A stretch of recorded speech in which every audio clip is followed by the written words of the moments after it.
I'm going to tell you a story about why you're absolutely mistaken about your career, whether you are thinking about getting a doctorate or maybe you already are a somebody that has a doctorate. And I'm going to get you to think about your career completely differently. But the story is filled with fear and anxiety and me having a lot of negative emotions, but hopefully it's going to get you to reframe how you think about where you are going.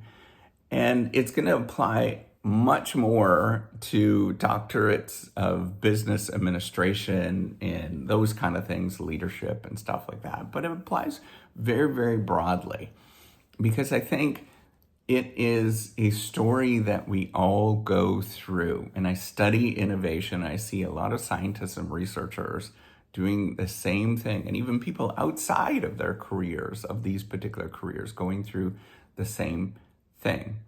So the story begins when I was in elementary school. I was in special ed for a long time, and the reason why I now have been, diagnosed that I have ADHD, and at the time I had a real hard time struggling with reading. And I think today I would even be considered to have dyslexia. And in fact, I'm pretty sure that I have dyslexia. But, all of this was a struggle for me. Elementary school was a struggle for me. That's what we called it in Canada. That's where I grew up. And I grew up in a small, tiny town in the middle of northern Ontario, which means that there was no resources that you might think about nearby. There was no university. The closest university was 4 hours away. Any major hospital was 4 hours away in either direction. And so it was very remote. And so I learned to struggle through things. I learned about adversity. So my goal was to simply just do well. So I did well. In elementary school, I kind of eventually figured out what I was doing by the time I was in 7th and 8th grade. And it just meant that I had to work harder than everybody else. I didn't have medication, all of that kind of stuff that people think about. I didn't have resources that people think about. And I just had to work harder. Now, it was the same thing in high school. I realized after some time, in my grades, if you look at my grades, there's like definitely a lot of C's and D's in the beginning of high school.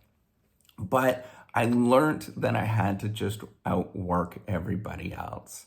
I learned that I had to put a great deal of time and effort. And so eventually, at the last year, I worked really hard and I got, outstanding grades. But this is a small country high school. There's not that many people that are there. The competition wasn't that steep as you might think about, but allowed me to get into a really good university that is internationally recognized. Everybody understands it. It was University of Waterloo. And I was in an engineering program. But the same story sort of around, it came up. That I just realized I had to outwork everybody else constantly. And when I eventually got into a PhD program, and then I eventually became an assistant professor at a business school.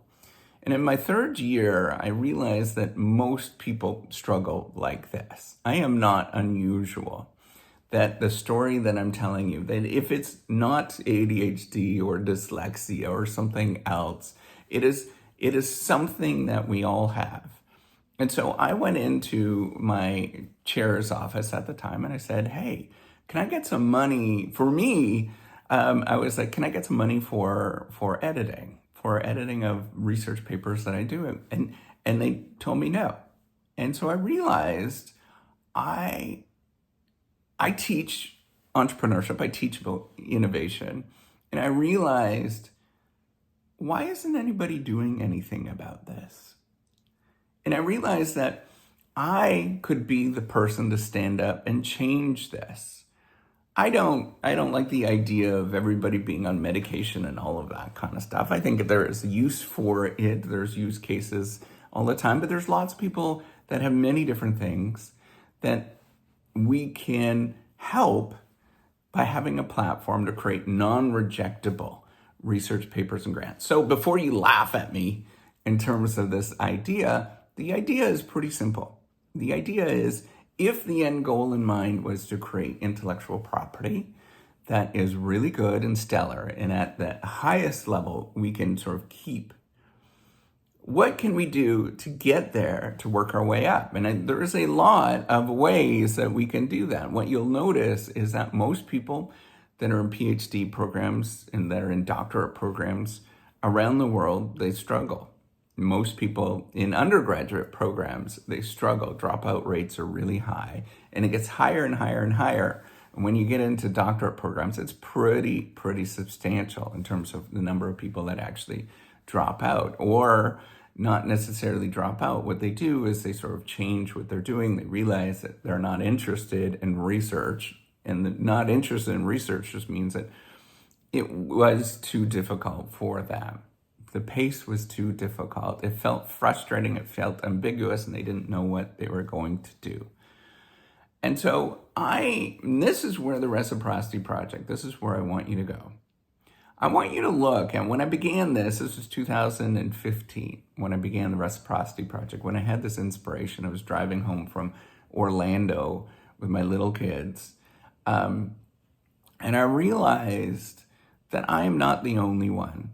I realized that I'm going to stand up and I'm going to change this. And I realized that this is very difficult. And if you look, and I want you, before you get upset, and there'll be a point to all of this, I want you to look at how many times I actually posted online, because I'm building this platform. You'll notice that I've posted thousands of times, and I expect to post probably thousands of more times.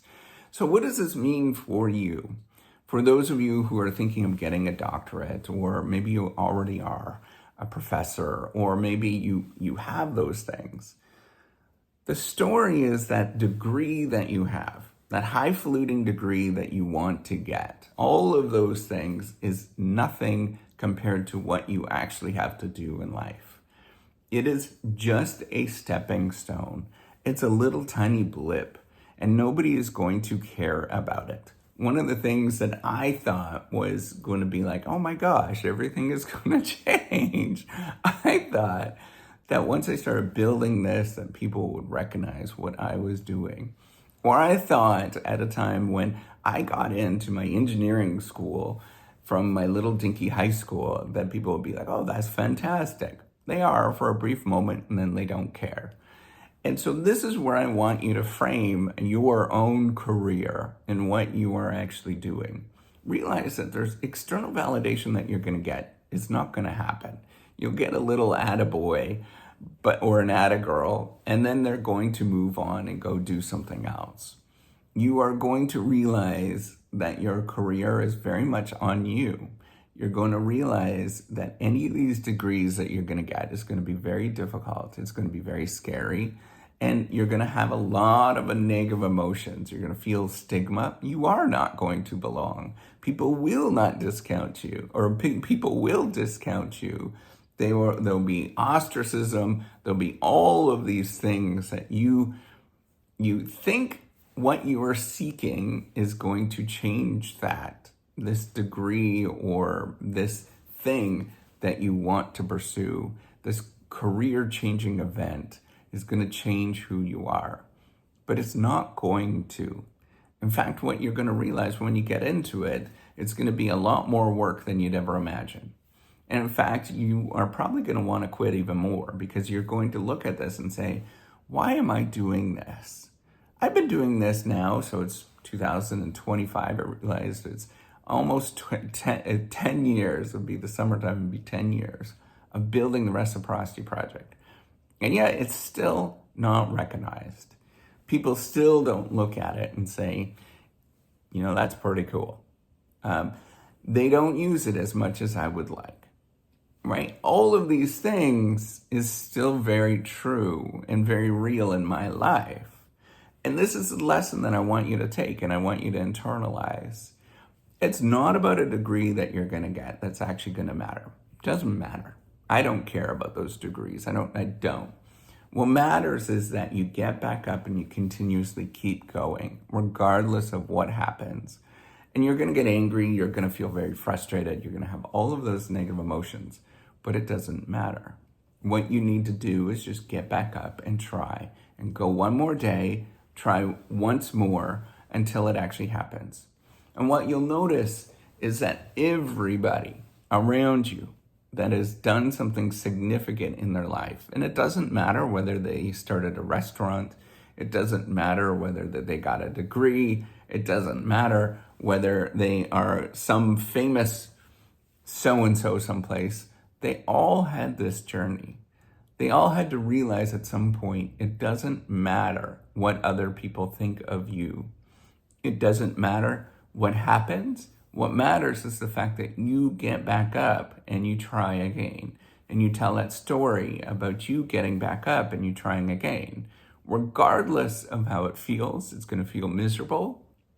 And you keep doing that repeatedly. And you keep giving the world, as I say, the world the middle finger. It's not going to actually like who you are and what you're about.